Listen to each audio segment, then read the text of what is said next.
Sonata software के CFO Jagannathan चक्रवर्ती साहब आपको आपकी स्क्रीन पे नजर आएंगे। Jagannathan sir, thank you so much जुड़ने के लिए। सीएनबीसी आवाज के इस प्लेटफॉर्म पे आपका स्वागत है। डॉक्टर साहब दिखाएंगे नहीं क्या जगन्नाथन सर को? शायद हेलो। दिखाएंगे। Hi sir. या यस यस। अच्छा जगन्नाथन सर, आऊंगा रिजल्ट्स पे, पर जब आपके आने से पहले कंपनी को स्टडी कर रहा था, बाकी आईटी कंपनी से थोड़ा हट के बिजनेस, हट के मतलब बाकी लोग ज्यादातर एक्सपोर्ट ओरिएंटेड, अपना इंटरनेशनल सर्विसेज 27% और डोमेस्टिक बिजनेस 73%, एक तिहाई और तीन चौथाई का मामला है। ये क्या इंटरनेशनल मार्केट में जो आईटी सर्विसेज मुहैया कराते हो, वैसे ही आईटी सर्विसेज डोमेस्टिक कस्टमर्स को भी मुहैया कराने का काम है क्या? ये अलग कैसे है ये model? Yeah. So the international services business is actually a software services business, and India business is actually a license resale business. It is not a software services. We provide services only to the extent that licenses have to be utilized. Other than that, we are not providing software service in India. So that's a difference. International services means it's a software services. India means it's a license resale business. That's the difference between these two businesses. अच्छा, तो हाँ, तो consolidated Q4 के margin जो आए वो 6.6% पे आए। इंटरनेशनल 16.5 था, डोमेस्टिक क्योंकि इस तरह का धंधा है मार्जिन वहां पे 2.9% पे थे। तो इन दोनों में डिफरेंस ये कि डोमेस्टिक जो बिजनेस है कंट्रीब्यूशन ज्यादा होगा, लेकिन वेफर थिन मार्जिन है वहां पे, है ना sir? Yeah, yeah. Domestic okay. business, we have been telling that please don't measure on percentage of profitability because it is a volume business. And हाँ, whatever, if I make 100 rupees this year, next year I will make 112 rupees. It is a good growth, 12% growth. So oh you have to yes. see that way. How are we getting what percentage of the margin we get? It doesn't matter in this business.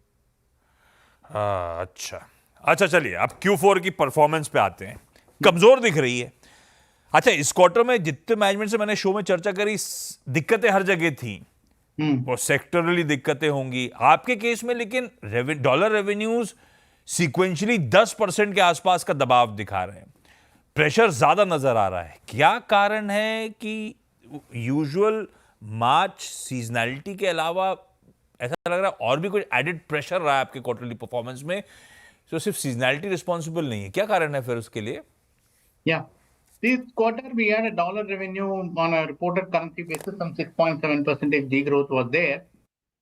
The major reason is one is the seasonal impact for our customers, the quant related customers. However, large customer, we have told in Q3 of 24 also that they have ramped down and so that impact will be seen in Q4.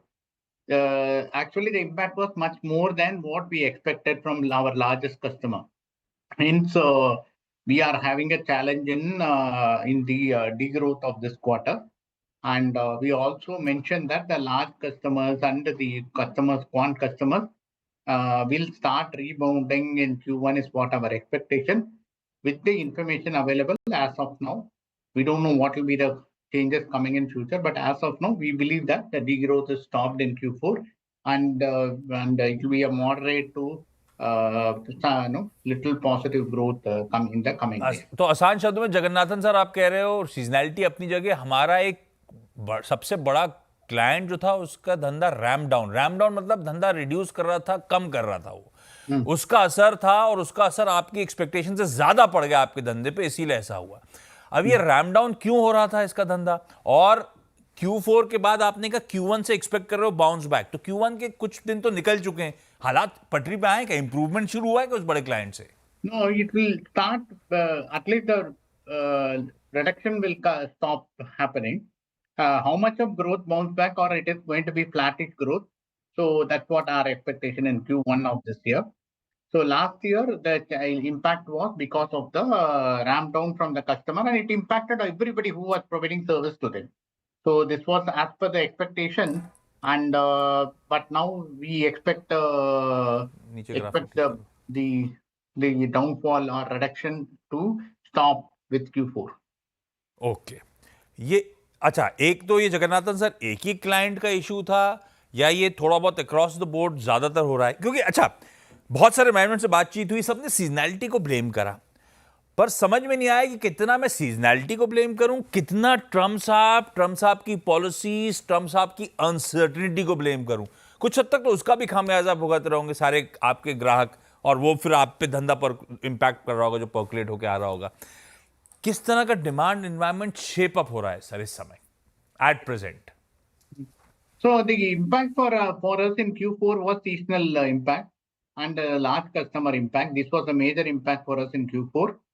But the whatever the policy impact of the change in US government policy will will not have a direct impact for IT services, but all our customers can get impacted. For example, retail and logistic business are impacted because of the tariff what has been brought in. So their consumption or their new projects or the opportunities there are all delayed or deferred. Hence, the growth is a little uncertain in these kinds of industry. So that अच्छा will have continue to be there in few places. The impact will be much more felt within our customers. अच्छा, ठीक है। आपका So आपका Jagannathan sir क्या है? 74% US से Q4 के, 17% यूरोप से। अनसर्टिनिटी हर जगह लिंगर कर रही है।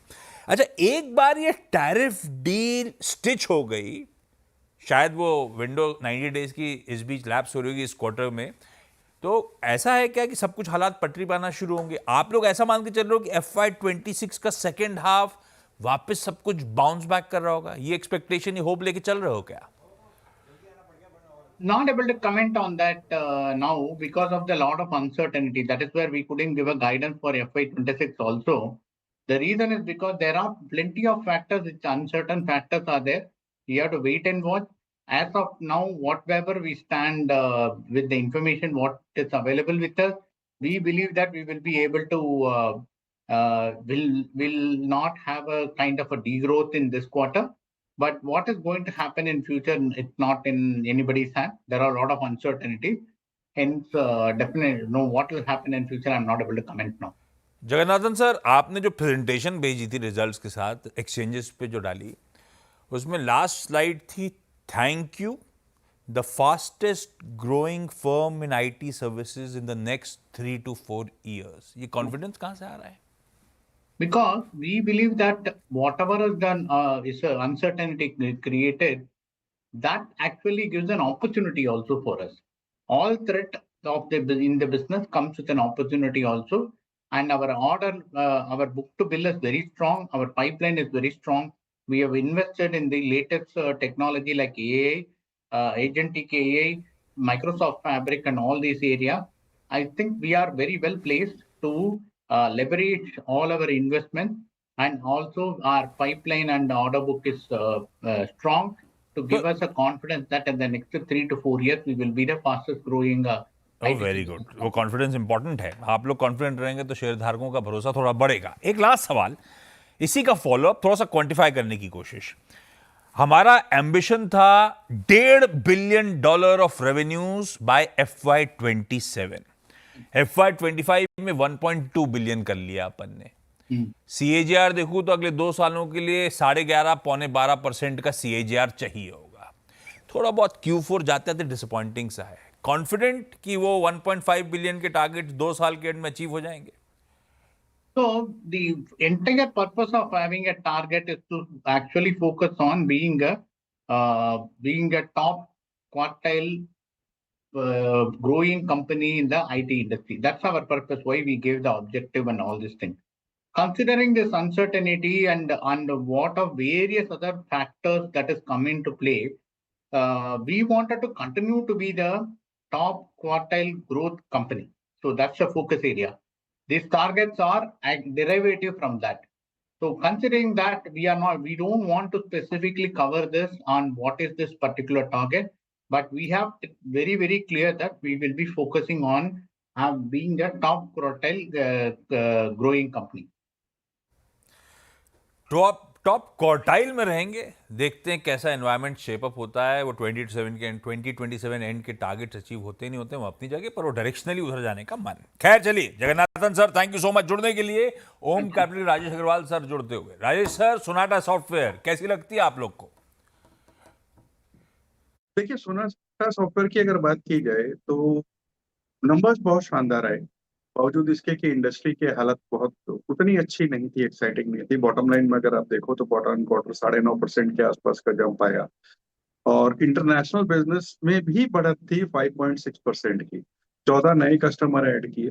लेकिन दिक्कत आई है रिटर्न रेशियोज में। अगर आप देखो तो आरओसी आरओएनडब्ल्यू दोनों में थोड़ी सी गिरावट आई है।